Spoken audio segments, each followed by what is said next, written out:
প্রস্তাবের ক্ষেত্রে মেয়াদ এবং দুই মেয়াদ এইরকম প্রশ্ন উঠেছে, সেগুলো রিকনসাইল করার জন্য, সেগুলোকে সুস্পষ্ট করার জন্য আজকের আলোচনায় যেখানে আমরা উপনীত হতে পেরেছি যে এই বিষয়ে সিদ্ধান্ত যদি হয় তবে সেটা হবে যে প্রধানমন্ত্রী পদে একই ব্যক্তি 10 বছরের বেশি থাকতে পারবেন না।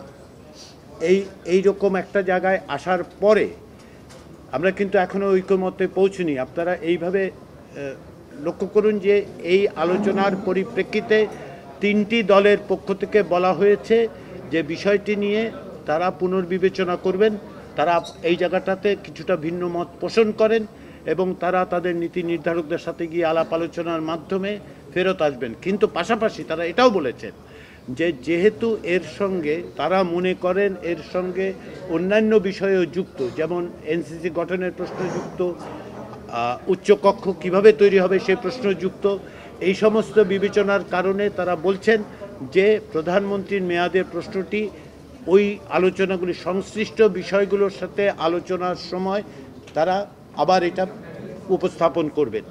এখন পর্যন্ত যেটা দাঁড়িয়েছে সেটা হচ্ছে যে প্রধানমন্ত্রীর মেয়াদ বা বারের বদলে 10 বছরের ব্যাপারে এক ধরনের কাছাকাছি আসা গেছে এবং তারই ভিত্তিতে পরবর্তী সময়ে আলোচনাটা হবে অন্যান্য বিষয়কে সংশ্লিষ্ট করে।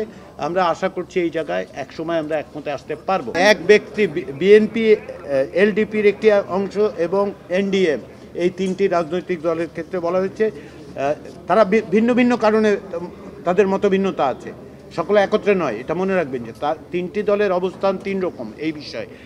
একটা বিষয় যে তারা অন্যান্য বিষয়ের সাথে সংশ্লিষ্ট করে বিবেচনা করতে চাচ্ছেন, সেগুলো আমরা যখন অন্যান্য বিষয় যেমন উচ্চকক্ষ কিংবা ধরুন এনসিসি গঠনের প্রশ্ন বা এনসিসির মতো কোনো প্রতিষ্ঠান গঠনের প্রশ্ন, তখন এগুলো আলোচিত হবে। কিন্তু বার বা মেয়াদ থেকে সরে এসে 10 বছরের কথা বিবেচনা করা হচ্ছে।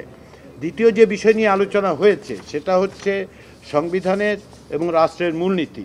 সংবিধান সংস্কার কমিশনের পক্ষ থেকে এবং যে প্রস্তাব দেওয়া হয়েছিল সেক্ষেত্রে এই বিভিন্ন রকম আলাপ আলোচনার পরে যে জায়গাটায় আসা গেছে সেটা হচ্ছে আজকের আলোচনায় বিভিন্ন দলের যে সেন্টিমেন্ট এবং অবস্থান তার প্রতিফলন ঘটিয়ে ঐকমত্য কমিশনের পক্ষ থেকে একটি সুস্পষ্ট প্রস্তাব হাজির করা হবে।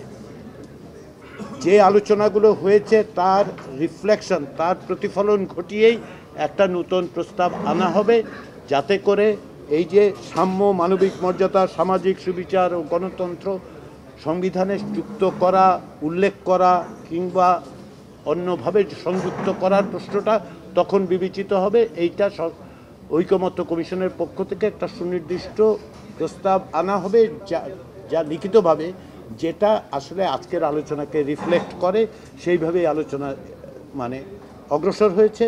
এবং আমরা আশা করছি যে আগামীতে যখন আমরা বসবো, অর্থাৎ বুধবার দিন, আমরা এটাও জানানো হয়েছে বিভিন্ন রাজনৈতিক দলের পক্ষ থেকে আমাদেরকে সপ্তাহান্তে অনুরোধ করা হয়েছে ঐকমত্য কমিশনকে যে তারা বিভিন্ন বিষয়ে ইতিমধ্যে যে আলোচনা হয়েছে যেগুলো অমীমাংসিত থেকেছে সেগুলোর বিষয়ে তাদের নীতি নির্ধারক পর্যায়ে আলোচনা দরকার, নিজেদের মধ্যে এবং অন্যান্য দলের সঙ্গে আলোচনা দরকার। সেই জন্য আগামী 2 দিন ঐকমত্য কমিশনের সঙ্গে রাজনৈতিক দলগুলোর বৈঠক মুলতবি রাখা হয়েছে।